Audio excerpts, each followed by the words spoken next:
अस्सलाम वालेकुम dear students, I hope कि लास्ट लेक्चर आप लोगों को अच्छे से समझ आ गया होगा। आज हम लोग स्टार्ट कर रहे हैं बफर्स। बफर्स के बारे में आप लोग कहते हो कि ये ऐसे कंपाउंड्स हैं या मिक्सचर ऑफ कंपाउंड्स हैं जो कि किसी भी सैंपल की पीएच की चेंजेस को मज़ाहमत करते हैं, यानी कि रेजिस्ट करते हैं कि उसकी पीएच तब्दील ना हो और जो पीएच है वो वैसे की वैसी रहे। राइट, यानी कि अगर उस सॉल्यूशन के अंदर मिस्टेकनली कोई एसिड ऐड हो जाए या बेस ऐड हो जाए तो वो क्या करेगा, वो उसके पीएच को तब्दील नहीं होने देता। एक्चुअली आप लोगों का जो बफर है it consist of two parts. आप लोग कहते हो ये आपका जो बफर है वो दो हिस्सों पर मुश्तमिल होता है, यानी कि एक एसिडिक पार्ट और दूसरा बेसिक पार्ट। अब अगर आप लोगों ने किसी भी सॉल्यूशन के अंदर बफर ऐड किया हुआ है और उस सॉल्यूशन के अंदर अगर एसिड आ जाता है, मिस्टेकनली एसिड ऐड होता है जो कि उसके पीएच को तब्दील करेगा, तो क्या होगा कि आपका बेस का आपके बफर का जो बेसिक पार्ट है वो एसिड के साथ रिएक्ट करता है और उसके इफेक्ट को इन न्यूट्रलाइज कर देता है, यानी कि जाइल कर देगा। और इसी तरह से अगर आपके सॉल्यूशन के अंदर कोई बाहर से मिस्टेकनली बेस आ जाता है, ठीक है, तो आपके बफर का एसिडिक पार्ट आएगा और बेस के साथ रिएक्ट करता है और उसके इफेक्ट को न्यूट्रलाइज कर देता है। राइट, अब हम लोग एग्जांपल्स देखें तो आप लोग के तो इसके अंदर मुख्तलिफ किस्म की एग्जांपल्स आ जाती हैं आप लोगों की, जो कि आप लोग इस्तेमाल करते हो, like HCl2 sodium citrate, sodium hydroxide and borax, citric acid and sodium citrate, और H2CO3 विद NaHCO3। अब अगर हम लोग इसकी थ्योरी देखें, लाइक आप लोग कहते हो अगर तो आप लोगों ने एडिशन की है एसिड की, अगर तो किसी भी सॉल्यूशन के अंदर एसिड ऐड हो गया है तो क्या होगा, it will change hydrogen ion concentration. जैसे कि आप लोगों को पता है कि एसिड जो HCl जो है वो एक स्ट्रॉन्ग एसिड है, ठीक है, और वो क्या करेगा, वो हाइड्रोजन आयन की कंसंट्रेशन को तब्दील कर देता है, बढ़ा देता है, ठीक है। तो हम लोगों का लेकिन जो हमारा जो बफर सॉल्यूशन है ये क्या करता है, ये पीएच को मेंटेन करके रखेगा और कैसे करेगा कि फॉलोइंग जो रिएक्शन है वो अमल में आता है।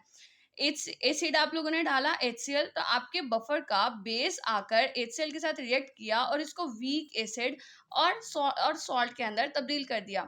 इसी तरह से अगर आप लोग बाहर से बेस डालते हो तो आपके बफर का एसिडिक पार्ट आएगा, इसके साथ रिएक्ट करेगा तो और साथ में एक बेस विथ वाटर बना देगा। राइट, यानी कि उसके आने वाले एसिड या बेस को वो न्यूट्रलाइज कर देता है, उसके इफेक्ट को।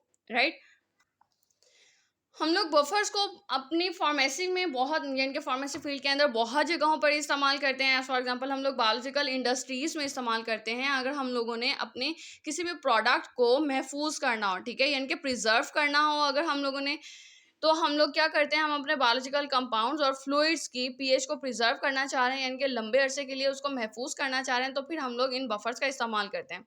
नंबर सेकंड, हम लोग इंजेक्शंस को बनाते वक्त भी बफर्स का इस्तेमाल करते हैं ताकि उसकी पीएच चेंज ना हो। आप लोगों को आइडिया है कि हमारी ब्लड की पीएच जो है वो स्पेसिफिक है, ठीक है, इवन हमारे बॉडी के हर एक एक फ्लूइड की, हर एक एक पार्ट की जो पीएच है वो स्पेसिफिक है।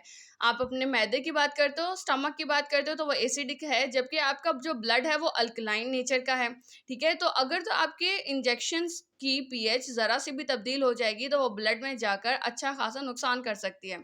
तो हम लोग इंजेक्शंस के अंदर बफर्स ऐड करते हैं ताकि पीएच चेंज ना हो। फिर हम लोग बफर्स को इस्तेमाल करते हैं फर्मेंटेशन प्रोसेस के अंदर। फर्मेंटेशन प्रोसेस यानी कि ऐसा मेटाबॉलिक प्रोसेस जो कि क्या करता है, that produces chemical changes in organic substrates के अंदर केमिकल चेंजेस लेकर आता है with the help of enzymes. और हम लोगों को ये भी आइडिया है कि एंजाइम जो हैं वो अपनी स्पेसिफिक, यानी कि मखसूस पीएच रखते हैं और अपनी पीएच पर ही वो काम करते हैं, ठीक है।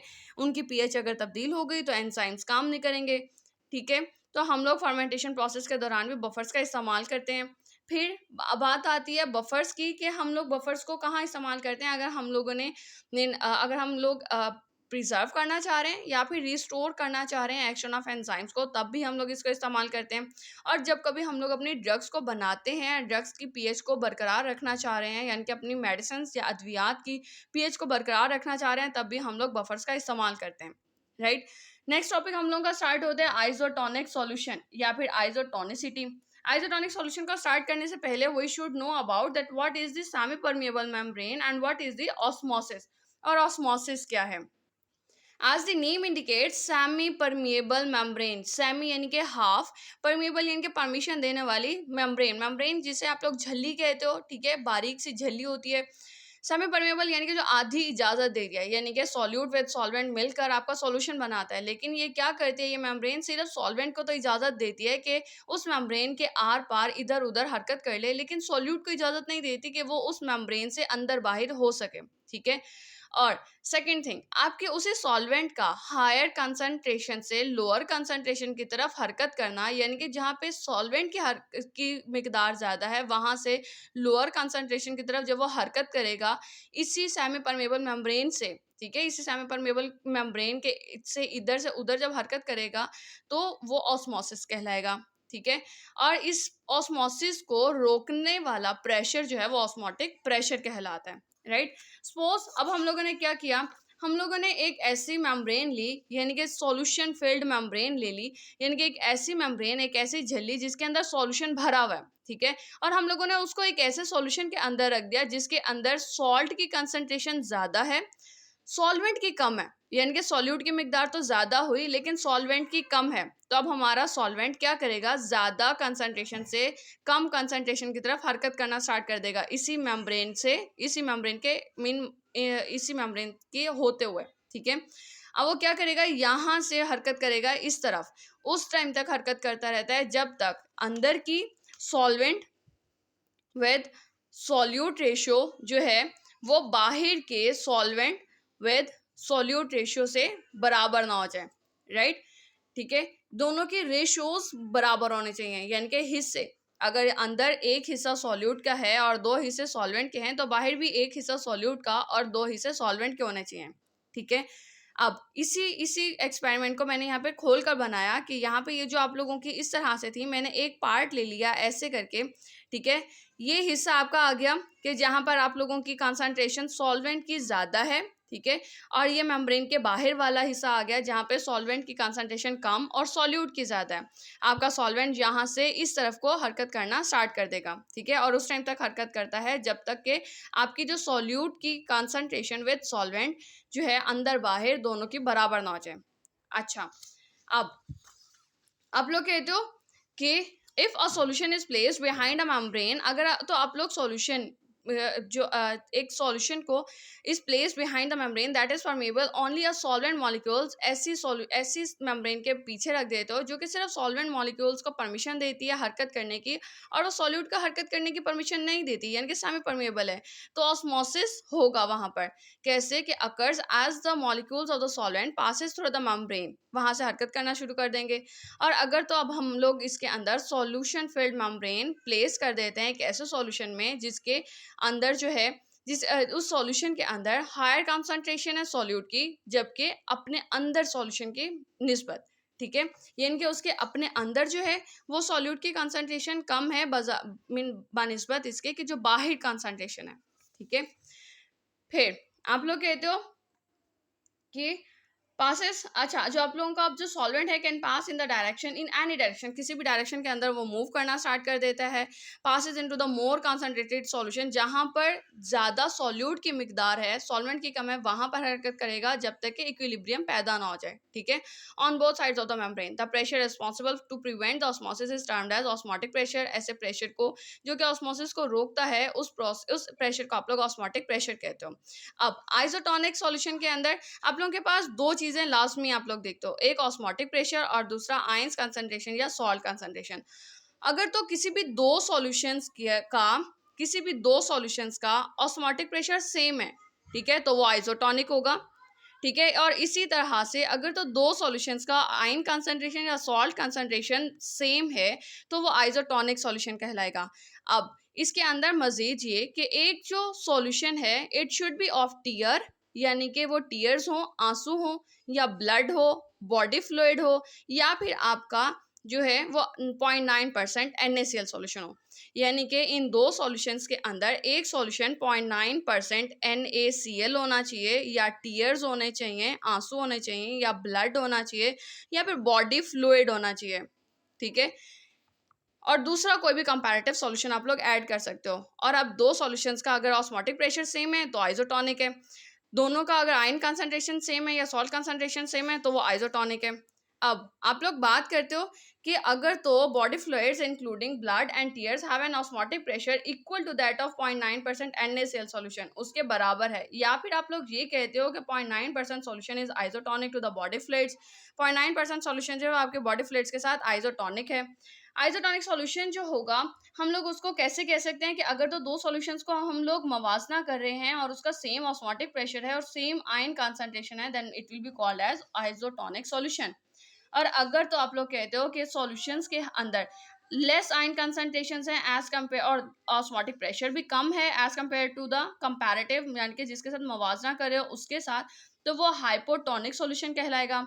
नंबर वन, ऑस्मोटिक प्रेशर कम हुआ, और दूसरा उसके अंदर क्या होगा कि salt concentration, sodium ion concentration जो होंगे जो है वो कम होगा, तो फिर वो हाइपोटोनिक सॉल्यूशन कहलाएगा। हाइपो यानी कि कम, ठीक है, हाइपो यानी कि कम।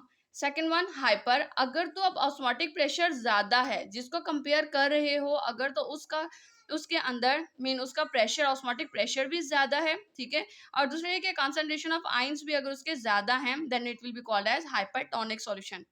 नेक्स्ट थिंग, आप लोग बात करते हो कि अगर तो आप लोग हाइपोटोनिक सॉल्यूशन को बॉडी सिस्टम के अंदर डाल देते हो, तो क्या होगा कि आपके बॉडी के अंदर जो सेल मौजूद हैं उसके अंदर आपका जो सॉल्वेंट है वो हरकत करना स्टार्ट करेगा। कैसे कि सपोज अगर आप लोगों ने बाहर से हाइपोटोनिक सॉल्यूशन बॉडी के अंदर डाला, और आपके बॉडी के अंदर जो सेल्स थे उसके उसके अंदर, ठीक है, अब आप लोगों के सेल्स होंगे वो क्या करेंगे, इस हाइपोटोनिक सॉल्यूशन से आपका जो सॉल्वेंट है वो अंदर की तरफ हरकत करना स्टार्ट कर देगा, ठीक है।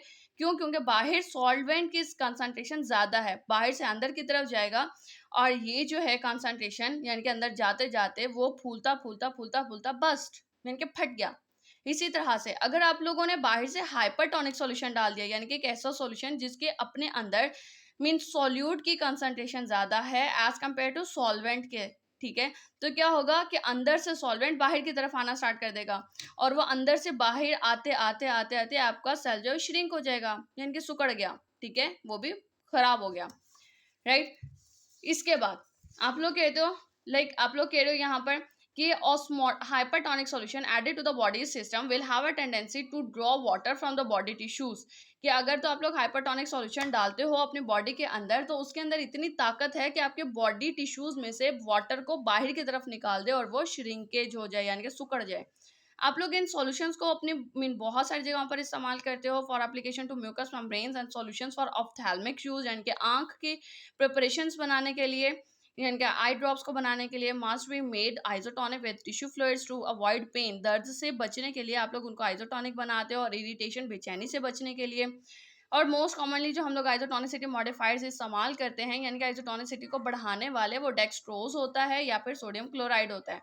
डेक्सट्रोज जैसे कि हम लोग 5% डेक्सट्रोज सॉल्यूशन लेते हैं, ठीक है, या फिर आप लोग 0.9% NaCl सॉल्यूशन लेते हो। इसके बाद अगर आप लोग बात करते हो उनकी एप्लीकेशंस की, तो हाँ जी, आप लोग उसको फार्मेसी के अंदर बहुत जगहों पर इस्तेमाल करते हो। कहाँ कहाँ पर आप लोग इस्तेमाल करते हो? आप लोग कहते हो इन फिजियोलॉजिकल एक्सपेरिमेंट्स में इस्तेमाल करते हो, और टिश्यू कल्चर में, जब कभी टिश्यूज को ग्रो करना चाह रहे हो तब इस्तेमाल करोगे, या फिर फिजियोलॉजिकल यानी कि जहाँ पर बॉडी पार्ट्स, बॉडी टिश्यूज इस्तेमाल किए जा रहे हो, वहाँ पर आप लोग आइसोटोनिक सॉल्यूशंस का इस्तेमाल करते हो, ठीक है। फिर आइसोटोनिक सॉल्यूशंस को इस्तेमाल करते हो ताकि आप लोग इलेक्ट्रोलाइट्स को बैलेंस कर सको। आइसोटोनिक सॉल्यूशंस को इस्तेमाल करते हो to maintain the physiological conditions, यानी कि बॉडी बॉडी की जो कंडीशंस हैं, फिजियोलॉजिकल एक्सपेरिमेंट्स में अगर आप लोग जो आप लोग टिश्यूज, बॉडी पार्ट्स इस्तेमाल कर रहे हो, उनके कंडीशंस को बरकरार रखने के लिए इसको इस्तेमाल करते हो। For medical purpose isotonic solutions is used to flush wounds, यानी कि जो वाउंड जख्म है उनको धोने के लिए इस्तेमाल करते हो। नॉर्मल सलाइन को आप लोग इसलिए भी इस्तेमाल करते हो, use in the IV for patients who can not take fluids orally, यानी कि जो लोग ओरली दवा नहीं ले सकते उसके लिए आप लोग आईवी जो जब देते हो, तो आप लोग नॉर्मल सलाइन का इस्तेमाल करते हो ताकि आप लोग बॉडी की नमकियात को या फिर जो न्यूट्रिएंट्स हैं उनको पूरा कर सको। Saline is also use for nasal washes, नाक को धोने के लिए भी आप लोग इस्तेमाल करते हो। किस टाइम पर? अगर आप लोगों को कॉमन कोल्ड है या फिर नाक के अंदर जख्म हो गए हैं, ठीक है, तो उससे आराम पाने के लिए, रिलीफ के लिए, some of the symptoms of the common cold, उससे उससे आप लोग आराम पाने के लिए भी आप लोग सलाइन, नॉर्मल सलाइन का इस्तेमाल करते हो, राइट। आज का लेक्चर यहीं तक का था। आई होप कि आज का लेक्चर आप लोगों को समझ आया होगा। अगर आप लोगों को कोई भी क्वेश्चन है तो आप लोग मुझसे कमेंट सेक्शन में क्वेश्चन कर सकते हैं, और अगर मीन समझ आ गया है तो आप लोग लाइक कर दें। और अगर अभी तक सब्सक्राइब नहीं किया तो kindly subscribe my channel. Thank you so much.